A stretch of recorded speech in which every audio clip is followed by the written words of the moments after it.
Hello there and welcome to Black Jackal Gaming.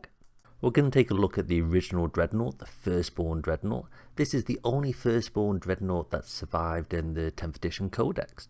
Got plenty of ranged attack options, which is really nice, and is very durable for the size of the model.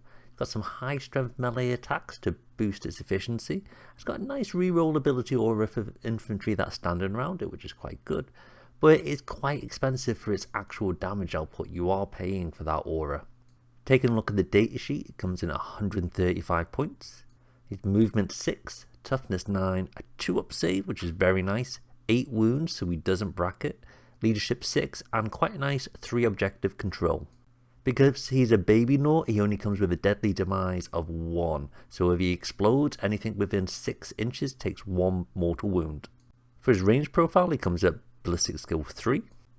Now he can take weapon options on his right arm as his main weapon, and there's 4 choices available. The first one being the assault cannon, which has the devastating wounds keyword.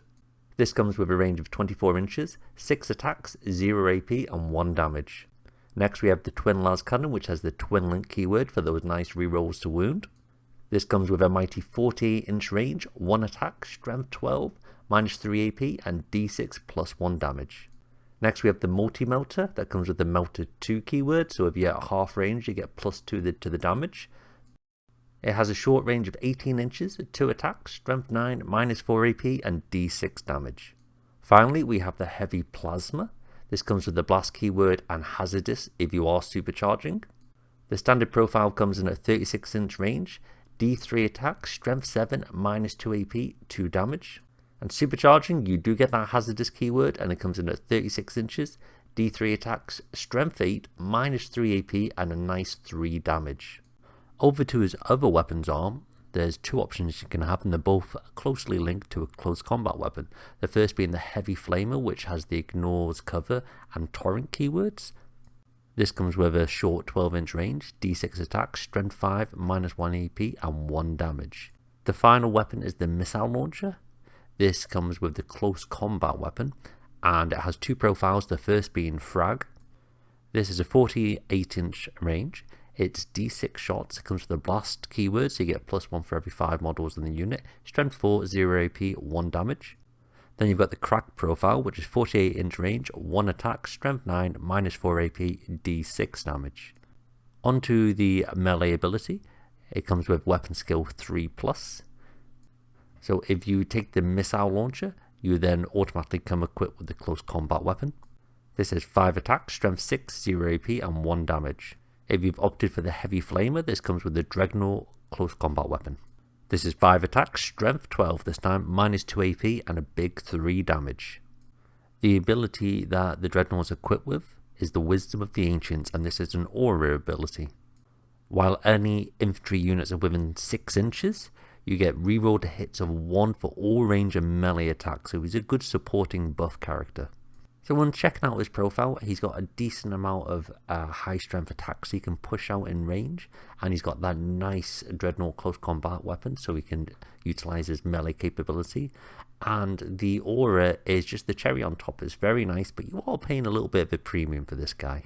So what buffs and combos can you give to the Firstborn Dreadnought? Well, like all units with the vehicle keyword, you can link them with a Tech Marine, which he can be selected in the command phase to get plus 1 to the hit roll, and he can also be healed in each command phase, which is really nice, allows him to have more efficiency and stay around for a bit longer.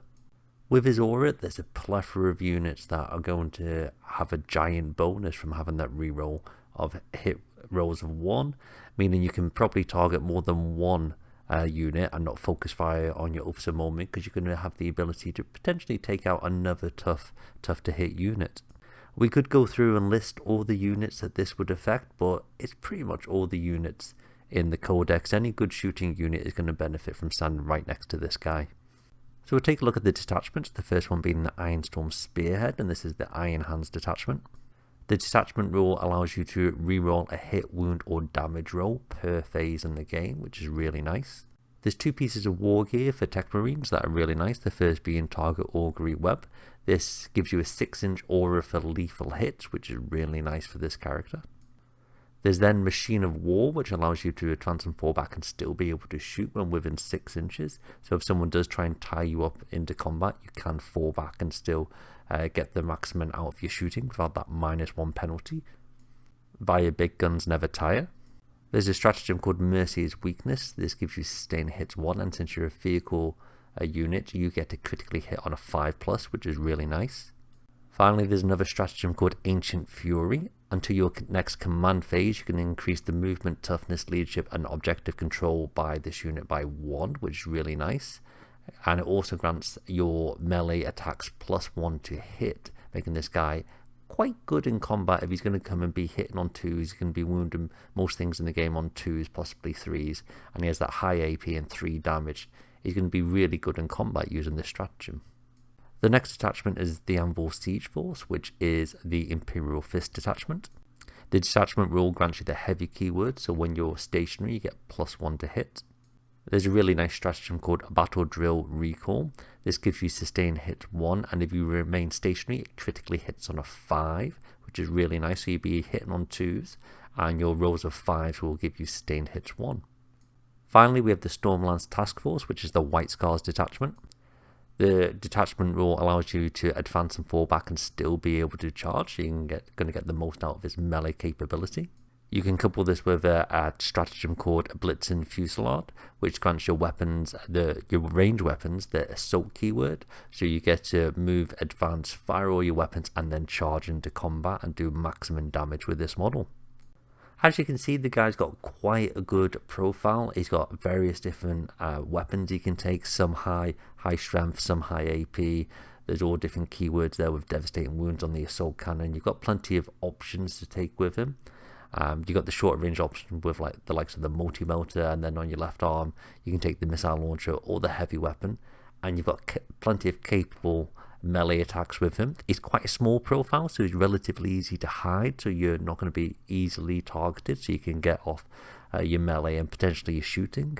And there's plenty of stratagems where you can boost him, and having that aura where he's given +1 to hit, there's a lot of play you can get out of this model. Unfortunately, at 135 points, he's probably leaning towards being slightly too expensive. There's units out there you're going to get more efficiency out of. But just for having a cool model that's relatively easy to hide and got quite a decent profile, he's not exactly going to let you down when he's on the battlefield. Check out these other videos, subscribe to the channel, and I'll see you next time.